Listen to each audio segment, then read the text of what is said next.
오늘은 사도행전 1장 1절에서 5절 말씀 본문으로 정하였습니다. 자, 오늘 이 말씀을 가지고 지금도 사도행전은 계속되고 있다, 이런 말씀을 정해봤습니다. 그러면 신약 성경에서 가장 긴 성경이 어떤 책인지 아십니까? 신약 성경에서 참고로 신약 성경 마태복음 28장, 마가복음은 16장, 누가복음은 24장, 요한복음은 21장까지 있으니까 장수로 보면 마태복음이 가장 길어요. 마태복음이. 그런데 장수로 보면 마태복음이 가장 길지만 이 실제적인 분량으로 따지면 24장으로 구성된 누가복음이 가장 깁니다. 그 다음이 마태복음이고, 이제 마태복음과 거의 길이가 같은 성경이 바로 사도행전입니다. 자, 그렇다면 신약 성경에서 가장 많은 분량의 글을 쓴 저자는 누구일까요? 우리가 전통적으로 누가복음과 사도행전은 누가가 쓴 것으로 알려져 있습니다.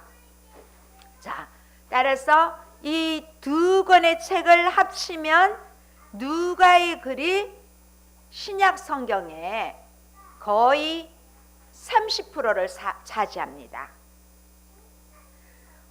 그럼에도 불구하고 이 누가행전은, 누가복음과 사도행전을 흔히들 성경학자들은 누가행전이라고 합니다. 분량면에서 바울이 몇 권 쓴지 아십니까? 바울은 13권을 썼습니다. 그런데 이 바울이 쓴 13권을 모두 합친 바울 서신보다도 이 누가행전이 훨씬 길어요. 또 요한복음과 요한 1, 2, 3서, 요한계시록을 쓴 사도 요한이 5권을 썼지만 이 분량보다도 훨씬 더 누가행전이 많습니다. 그럼에도 불구하고 학계에서는 이 누가의 서신보다 바울 서신과 요한의 서신에 더 많은 관심을 보이고 있습니다. 이 누가행전이 신약 성경에 미친 영향을 생각한다면 이 누가를 통해서 그리스도인들에게 들려주시려 했던 메시지가 우리는 더 많은 관심을 기울일 필요가 있습니다. 이제 오늘 2023년이 지나가면 2024년부터는 우리가 주일 오전 메시지로 함께 이 사도행전을 하려고 합니다. 오늘은 사도행전에 대한 기본 개요를 먼저 여러분들에게 조금 알려드리고 싶어서 누가가 쓴 그 사도행전의 개요 서론을 우리가 한번 알아보고자 합니다. 이 사도행전은 그 저장 목적의 관점에서 본다면 이 사도행전은 독립된 한 권의 책이 아닙니다. 누가는 처음부터 누가복음과 사도행전을 1, 2부로 구성된 한 권의 책으로 구상하고 이렇게 집필을 한 가능성이 아주 높습니다. 그래서 이 사도행전은 누가복음의 후편, 속편으로 그렇게 집필한 책이라는 견해가 아주 많습니다. 이렇게 고대 사회에서는 그 처음부터 이렇게 한 권의 책으로 묶어서 하는 게 아니라 한 권의 책을 여러 섹션으로 나눠서 각 섹션마다 선을 간략하게 기술하는 일종의 글 쓰는 저작자의 관행이 있었습니다. 이 동시대를 살았던 유대인 역사가 요세푸스도 있어요. 이 요세푸스도 그 1, 2부로 나눈 채 유대 고대사를 이렇게 1부, 2부로 나누어서 집필하면서 2부의 서원에서 이런 말을 했습니다. 경애하는 에바프로디도여, 이 글의 일부에서 나는 우리 민족의 오래됨을 증명했습니다. 이렇게 쭉쭉쭉쭉 그렇게 기록하고 있습니다. 이 사도행전의 서원도 이 요세푸스의 유대 고대사처럼 그런 경향이 있습니다. 자, 우리 1절 2절 다시 한번 보시겠습니다. 1절 2절 시작. 데오빌로여, 내가 먼저 쓴 글에는 물론 예수께서 행하시며 가르치시기를 시작하신부터 그가 택하신 사도들에게 성령으로 명하시고 승천하신 그 날까지 일을 기록하였노라. 누가복음과 이 사도행전이 처음 세상의 빛을 보게 되었을 때 이 초대교회 안에서는 한 권의 책으로 이렇게 회람이 되었습니다. 그런데 이제 1세기 말부터 2세기 초에 이 네 권의 복음서, 사복음서, 마태, 마가, 누가, 요한이라는 이름이 붙여지자 이제 복음서가 하나로 수집되면서 이 누가복음은 아쉽게도 누가행전의 후편인 사도행전과 결별하게 되었습니다. 그래서 이 사도행전은 하나의 책으로 이제 독립하게 되었습니다. 그러면 이 사도행전은 어떤 책일까요? 이 사도행전은 Acts of the Apostles 해서 이렇게 사도행전, 원래는 그런데 보통 영어식으로는 Acts만 많이 하고 있습니다. 이 사도행전은 예수님이 승천하신 이후에 사도들의 행적을 기록한 책입니다. 그래서 사도행전은 초대교회 역사를 다룬 신약의 역사서라고 할 수가 있습니다. 이 사도행전은 신약 성경이 모두 몇 권으로 되어 있죠? 27권. 27권 중에서 유일하게 독자들에게 초대교회의 역사를 볼 수 있게 한다는 점에서 역사서입니다. 이 사도행전은 또 이 사도행전을 통해서 바울서신의 13권이 있어요. 이 바울서신을 좀 더 올바르게 이해하는데 그 역사적인 배경을 제공해 준다는 점에서도 이 사도행전의 역할은 아주 큽니다. 이제 우리 교회는 내년 한 해 오늘부터 이렇게 오늘은 개요, 또 오후 성구 영신 예배 때는 우리에게 주신 2024년 슬로건 이 말씀으로 시작해서 사도행전을 통해서 우리가 이 사도행전은 성경 사도행전 28장에서 끝나는 것이 아니라 우리 역시 온 열방의 교회가, 우리 교회가 사도행전의 역사를 계속 이어갈 수 있기를 그러한 마음으로 우리 사도행전 말씀을 나누고자 합니다. 이 사도행전은 말씀은 예수님의 지상사역과 부활 이후에 초기 기독교 공동체가 어떻게 탄생했으며 어떤 과정을 거치게 되었는지 우리가 차근차근 주일 메시지를 통해서 나누고자 합니다. 이 예수님의 승천으로 사도행전은 시작합니다. 그리고 오순절 성령 강림 사건을 경험한 제자들이 어떻게 변했는지, 예수님의 십자가 죽음 앞에서 모두 도망가 버린 그러한 제자들이 부활하신 예수님을 다시 만나고 난 뒤에 그 예수님이 승천하신 것을 보고 그 제자들이 어떻게 변화되었는지 우리는 이렇게 예수님의 제자들의 변한 모습을 보게 됩니다. 그래서 예수 그리스도의 복음이 어떤 과정을 거쳤어 예루살렘과 유대와 사마리아와 온 땅끝까지 안디옥과 소아시아로 더 나아가 마게도냐와 그리스 전역으로 또 마지막으로 로마 제국의 심장인 로마까지 어떻게 나갔는지 누가가 생생하게 그의 언어로 기록되고 있습니다. 저도 사도행전의 역사를 조금이라도 실제적으로 보고 싶어서 현장에 가서 다는 못 보더라도 정말 일부분이라도 보고 싶어서 지난 11월에 한 달 전에 튀르키예와 그리스 일부분을 다녀왔습니다. 그때 누가의 묘지가 있었습니다. 사실 누가의 묘지는 이렇게 이쁘게 이렇게 관광객들이 와서 보도록 그렇게 되어 있지도 않았습니다. 이렇게 돌비 하나밖에 없었습니다. 그래서 차를 타고 지나가다가 그 에베소에 잠깐 내려가지고 보고 얼른 갈 정도로 이 누가의 묘비에는 아무것도 없었습니다. 그렇지만 누가가 우리에게 준 이 큰 업적은 정말 놀라운 것입니다. 누가는 정말 훌륭한 이야기꾼인 것 같아요. 누가는 객관적인 보도 형식과 함께 또 극적이면서도 또 감동적인 장면들을 번갈아 서술하면서 초대교회 이야기를 아주 흥미롭게 기록을 했습니다. 이 초대교회의 모습이 바로 우리 침례교회가 추구하는 그러한 교회의 모습입니다. 누가는 초대교회 이야기 속에 다양한 인물들을 등장시키고 있습니다. 독자들에게 당시의 유대 문화와 그리스 로마 문화를 보여주기도 합니다.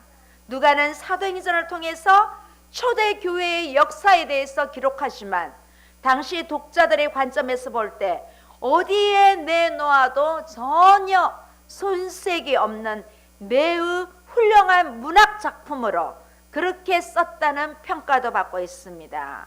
누가복음 서문에서 우리가 1절에 읽었지만 이 데오빌로 각하에게 헌정하는 그러한 내용도 당시 헬라 문학의 일반적인 관례로 이렇게 따르는 것을 볼 수가 있습니다.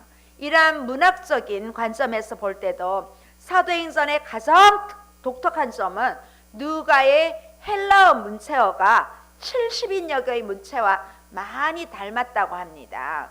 이 70인역은 히브리어로 기록한 구약 성경을 헬라어로 번역한 책이라서 일반 헬라 작가들과의 글과는 아주 다르게 히브리식 표기가 아주 많습니다.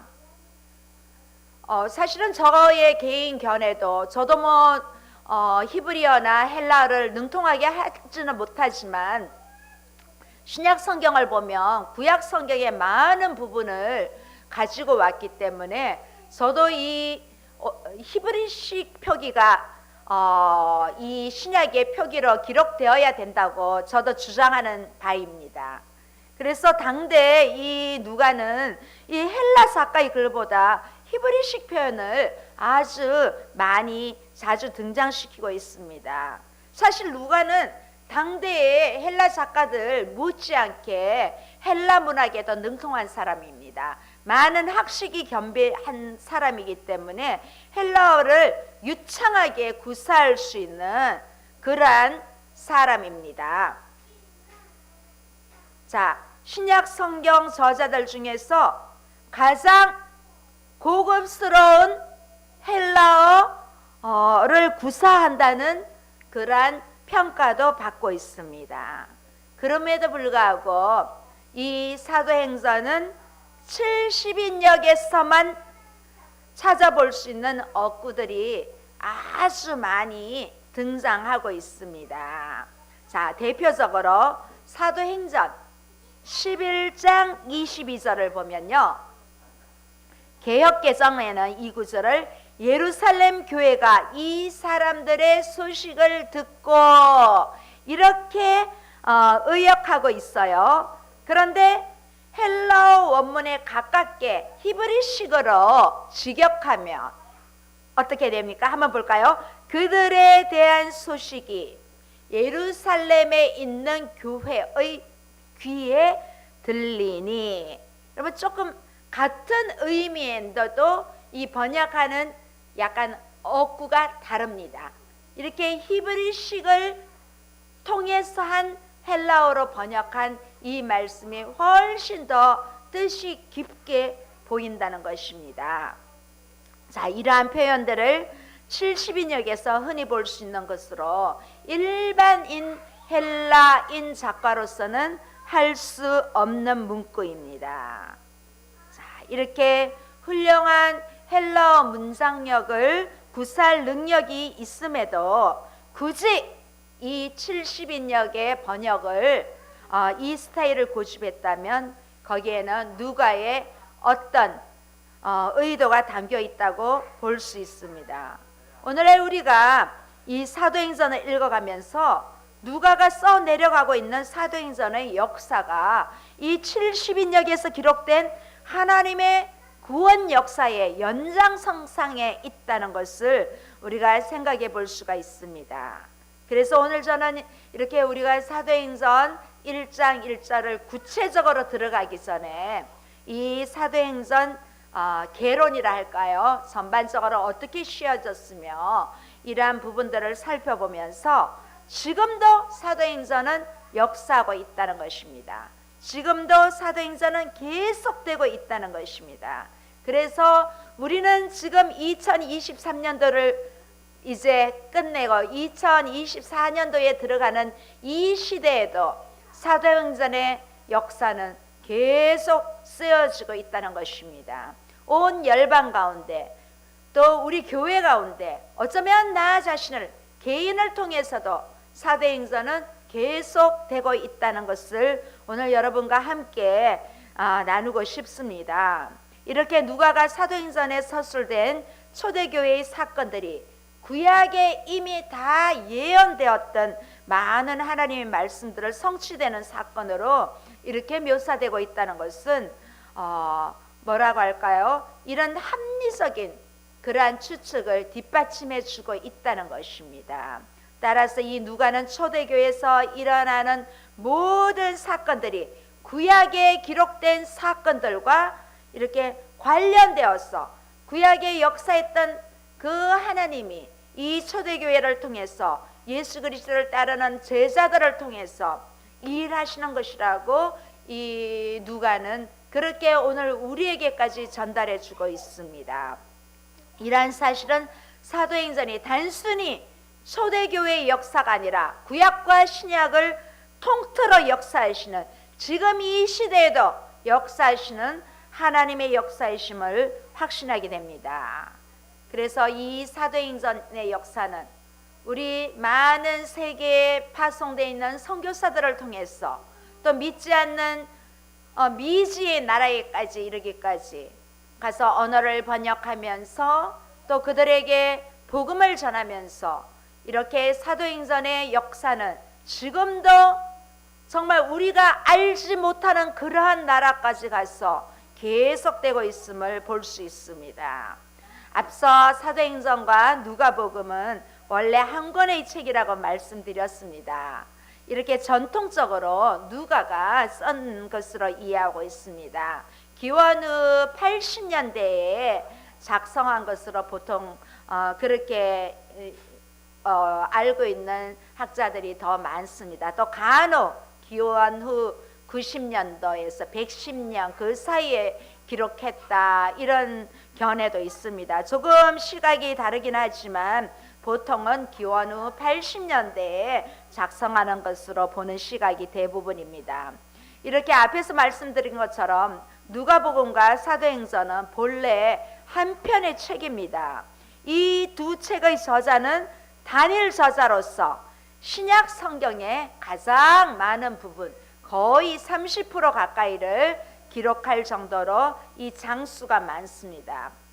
반면에 이 저자가 우리는 누가라고 알고 있지만은 어느 책에도 이 누가가 저자라고 나타나지는 않습니다.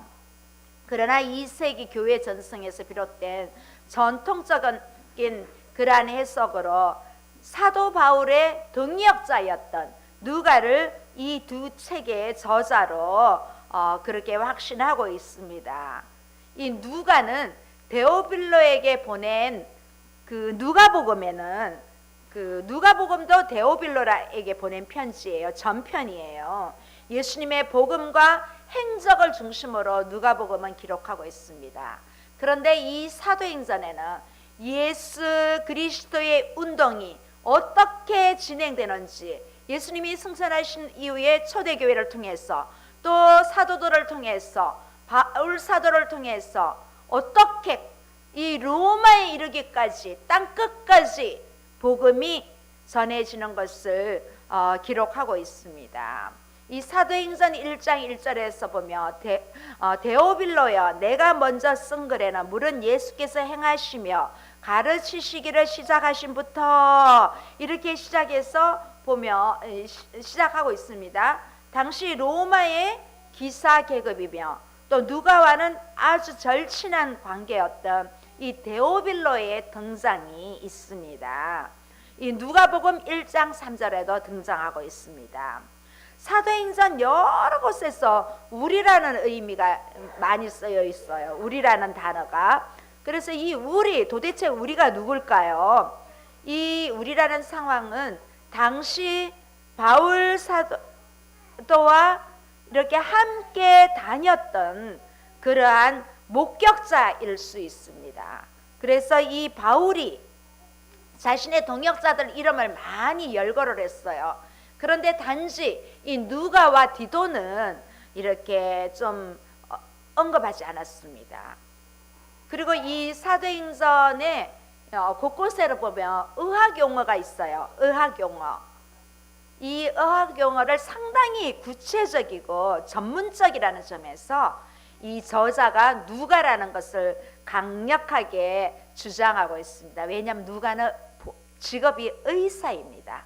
의사이기 때문에 이 누가복음을 썼던 누가가 사도행전도 썼다 이렇게 주장하고 있습니다. 이렇게 누가가 사도행전을 기록한 가장 주된 목적은 아마도 초대교회에 있었던 일들을 역사적으로 남기고 싶어서 이렇게 썼을 것입니다. 그러면 누가는 사도행전의 이야기를 통해서 우리 독자들에게, 오늘을 사는 우리 성도들에게 어떤 도움을 주려고 했을까요? 누가는 먼저 사도행전에 이 사도행전이 예수님을 통해 선포된 복음을 확증해주는 그러한 책이기를 원했습니다. 누가복음에서 예수님이 선포한 하나님 나라와 예수님을 통해 나타난 구원 사역의 실체를 보여주셨습니다.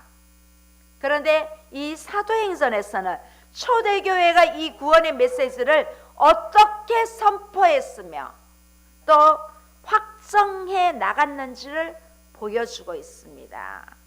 그래서 우리 사도행전의 독자들은, 우리도 지금의 독자들입니다.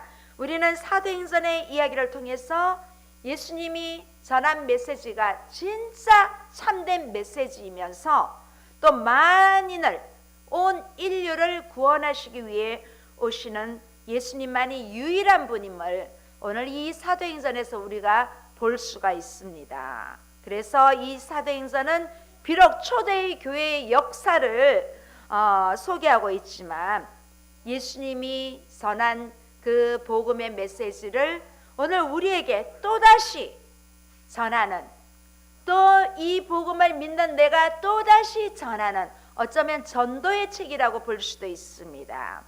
그래서 이 사도행전의 핵심 구절인 1장 8절을 우리 2024년 우리 교회의 슬로건으로 표로 정해 보았습니다. 우리 1장 8절 한번 크게 읽어보시겠습니다. 시작. 오직 성령이 너희에게 임하시며 너희가 권능을 받고 예루살렘과 온 유대와 사마리아와 땅끝까지 이르러 내 증인이 되리라 하시니라. 사도행전의 독자인 우리는 이미 데오빌로처럼 우리는 그리스도의 제자입니다. 또 그리스도의 복음을 들어야 했던 여기에는 비기독교인들도 포함되어 있습니다. 그런 의미에서 이 사도행전의 독자층은 그냥 데오빌로처럼 우리처럼 꼭 믿는 사람이 아니라 믿지 않는 사람들도 많이 있어요. 특히 이방인 전도를 위해서 사도 바울이 택함을 받은 그런 사람이기 때문에 이방인에 이르기까지 온 인류가 사도행전의 독자층입니다. 또한 이 사도행전은 아직 복음을 듣지 못한 자들을 위한 전도의 책일 뿐만 아니라 이미 그리스도를 영접한 자들에게 믿음을 견고하게 하며 그 믿음의 기초가 견고하다는 것을 주지시켜주는 역할을 오늘 이 누가는 사도행전을 통해서 우리에게 보여주고 있습니다. 누가의 최대 관심사가 유대인과 이방인을 향한 하나님의 구원에는 틀림없지만 누가의 주된 독자층에 예수님을 믿지 않는 비기독교인뿐만 있다는 것은 아닙니다. 앞서 말씀드린 드렸던 것처럼 이 유대인과 이방인, 이 이방인인 우리에게 이르기까지 다 있습니다. 누가가 이 누가복음의 그 서론에서 밝힌 목적에도 보았듯이 누가는 자신의 글을 데오빌로에게 바칩니다. 이 데오빌로는 이미 그리스도인이 된 사람입니다. 그래서 이 어쩌면 누가 행전의 독자적의 대표적인 인물로 이 데오빌로를 대변할 수가 있습니다. 누가는 모든 일을 근원부터 살펴 그가 믿는 바를 더 확실하게 하려는 그러한 목적을 가지고 있습니다.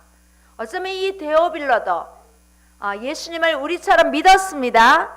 그런데 이 데오빌로에게도 예수님을 믿고 있지만 어떠한 일이 닥쳐오더라도 견고하게 믿음의 견고함을 필요하다는 의미에서 아마 이 데오빌로를 특별히 지명하여 보냈을 것입니다.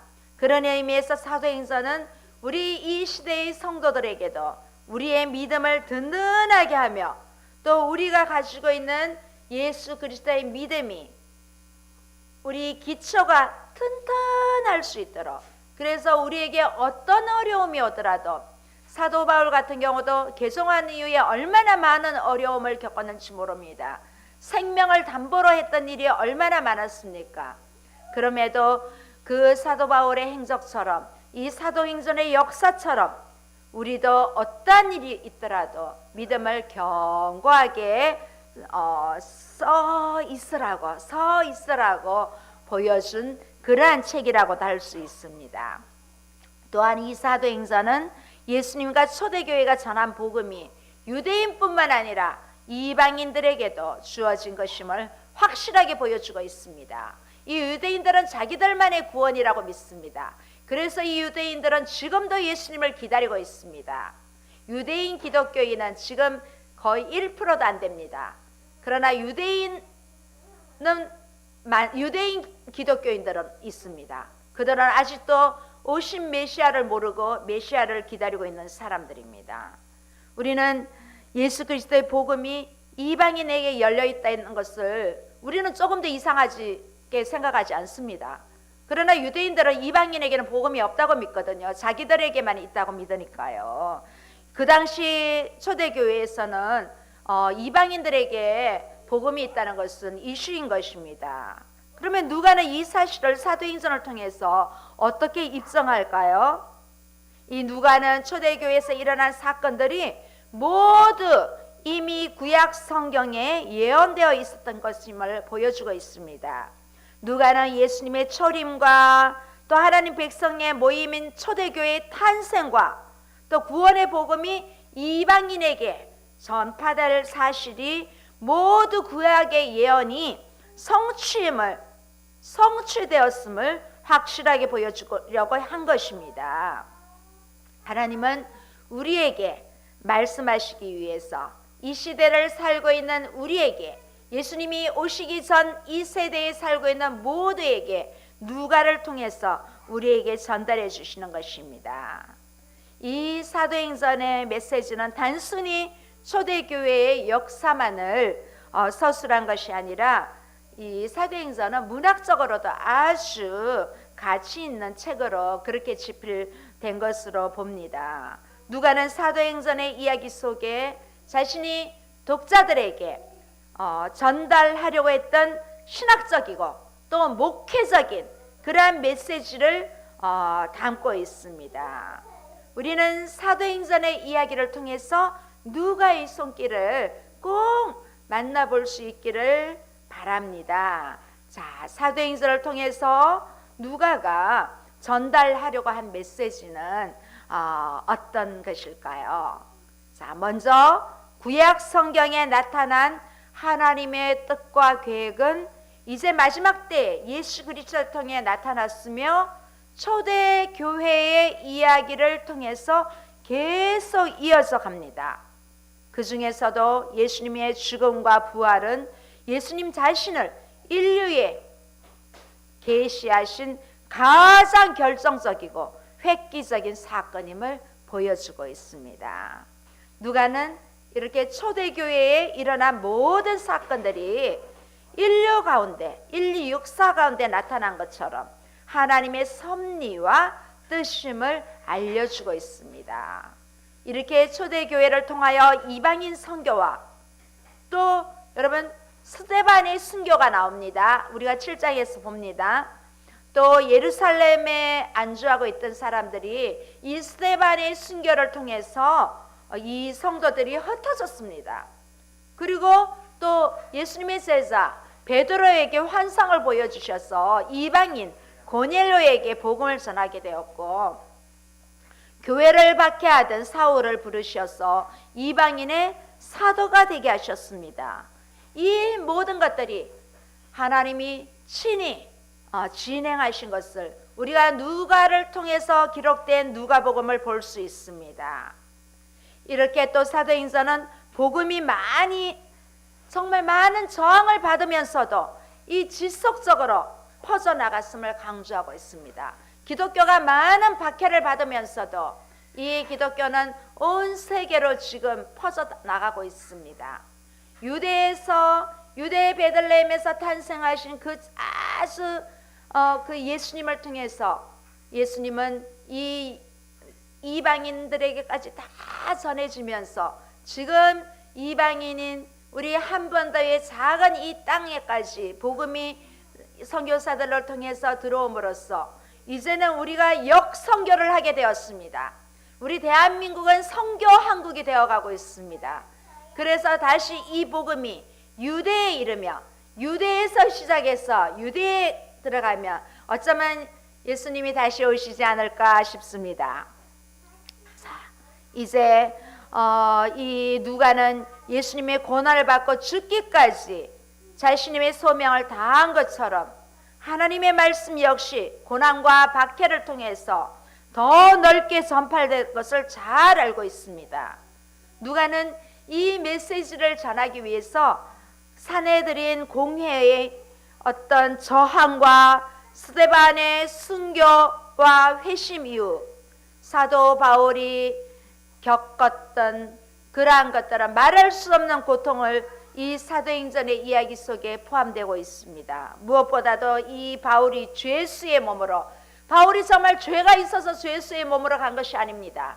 이 죄수의 몸으로 로마에 끌려가는 긴 과정을 통해서 많은 지면을 차지하고 있어요. 그래서 이 누가는 사도행전을 통해서 오늘을 사는 우리 성도들이 정말 우리에게 어떤 핍박과 환난 가운데도 인내함으로 신실하게 믿음이 흔들리지 않게 굳게 서야 할 것을 이 사도행전을 통해서 우리에게 보여주고 있습니다. 그래서 우리는 어려움이 우리 가운데 닥치더라도 정말 더욱더 왕성하게 퍼져가는 복음처럼, 여러분 복음 안에서 우리는 누가가 고난의 신학을 보여주었던 것처럼 우리에게 어떤 고난이 오더라도 우리도 고난의 신학을 한번 이 사도행전의 역사를 이어가기를 주님의 이름으로 축원합니다. 이 모든 것이 있었기에 오늘날 이방인인 나에게까지 복음이 전해졌고, 우리도 또 다른 이방인에게 나를 통해서 복음이 전해지기를, 우리는 누가를 통해서 우리에게 주시는 이 메시지를 우리의 메시지, 나의 메시지로 받아들이기를 바랍니다. 자, 그러면 이 사도행전은 예수 그리스도와 어떤 관계가 있을까? 우리 마지막으로 한번 나눠보기를 원합니다. 이 사도행전에 나오는 사도들의 이 설교를 들어보면요, 이 설교와 증언 이런 말씀들은 모든 것이 예수 그리스도의 죽음과 부활입니다. 예수 그리스도 부활, 이 사도행전의 키포인트로 바울 사도와 제자들이 전하고 있는 메시지입니다. 또한 이 사도들의 증거 사역 가운데 나타난 이 초자연적인 현상이 일어납니다. 베드로가 지나가니까 성전 미문에 앉아있던 안전뱅이가 일어났습니다.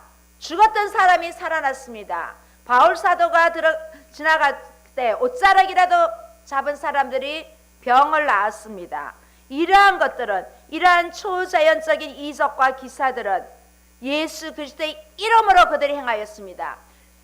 은과 금은 내게 없으나 나사렛 예수의 이름으로 일어나라, 걸어라, 그렇게 선포하였습니다. 자, 이런 것들을 보면 궁극적으로 교회의 태동과 성장, 확장의 전 과정 속에 예수님의 십자가, 부활, 승천 이후에 다시 오실 재림의 주님을 기다리는 이러한 사건들이 우리는 사도행전을 통해서 볼 수가 있습니다. 이제 이 시대를 살아가는 우리 교회가 이제 나부터 사도행전의 역사를 이어서 기록하기를 주님의 이름으로 축원합니다. 내가 내딛는 발걸음마다 사도행전의 역사가 일어나기를 주님의 이름으로 소원합니다.